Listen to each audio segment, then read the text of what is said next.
Hello and welcome to WellSpire's Summer 2024 Market Recap and Outlook. This is Michael Moriarty, Chief Investment Officer at WellSpire. And I'm Dmitriy Katsnelson, Deputy Chief Investment Officer at WellSpire.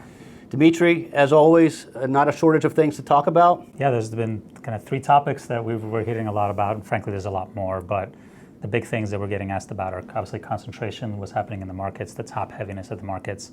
We'll touch on the Fed for sure, and we'll spend some time at the end about impending elections and deficits, which obviously are going to be top of mind for a lot of folks. So, Michael, bringing it back to you on the concentration side. Yes, a lot of ink has been spilled on the concentration, the seeming concentration of the equity run-up. As we sit here today, July 18th, that has changed a bit over the last few trading days. But one of the messages that we are reminding clients is that market concentration and market narrowness is in fact a feature of equity indices. It's not a bug. We have seen concentration many times in the past. When we think about the capital markets assumptions that we use multiple places in our firm, we always talk about it at the index level. We don't talk about it at what are financials going to do or what are semiconductors going to do.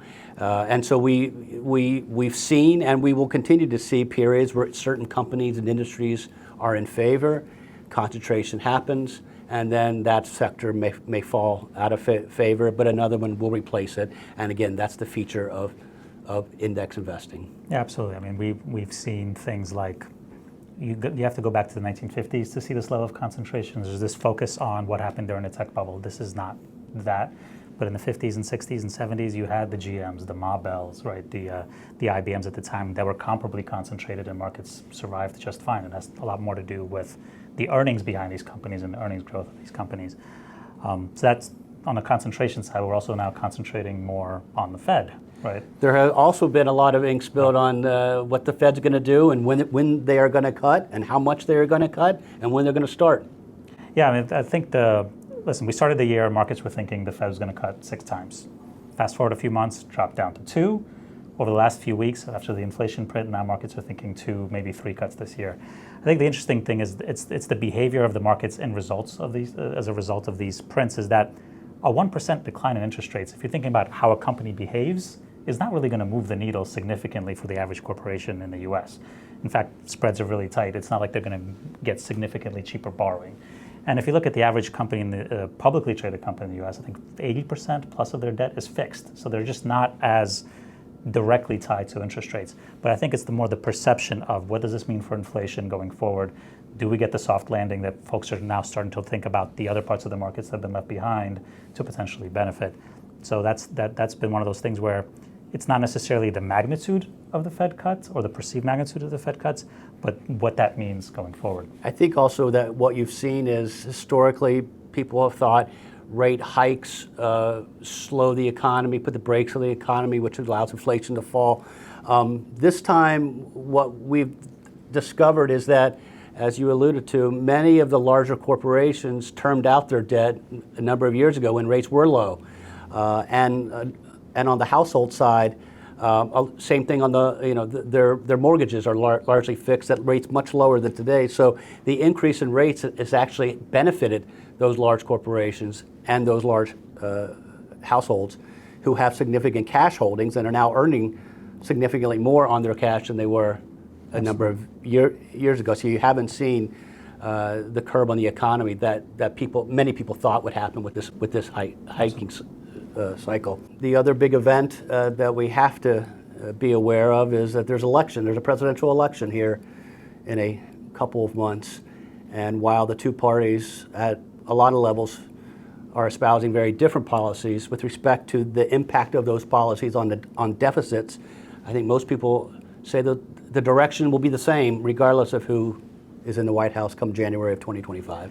Yeah, it's who can spend more, unfortunately, and I think from the point of view of the Fed, that's probably not ideal, right? The Fed's trying to rein in, slow things down, and they're trying to do that with monetary policy, but with fiscal policy and spending or cuts or whatever may come, that's a little bit harder to do. But I think you are making an interesting point on the deficit side, is that they've exploded. They exploded during COVID. They haven't really come back in, and there has to be a buyer for that debt, and that dynamic has evolved a bit here as of late. So the people who are listening to this call or to this recording are largely the buyers of this debt. There's been less bought by foreign countries. There's been less investments there, a lot more at the individual investor level, at the insurance level. So the demand is still there. It hasn't gone away, but it is something that we're obviously mindful of from a deficit perspective. And one big buyer historically over the last 15 years that largely was price insensitive is no longer there, namely the Federal Reserve.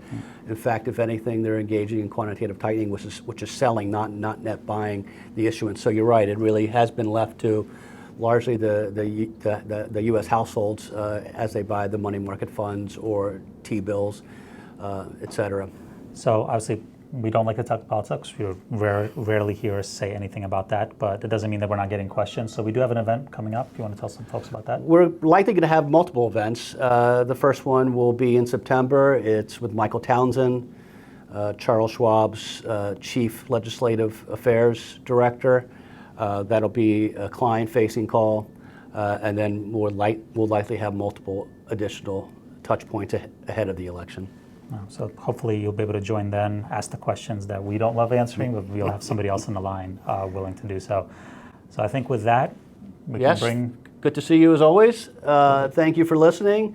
Enjoy the rest of your summer until we talk again.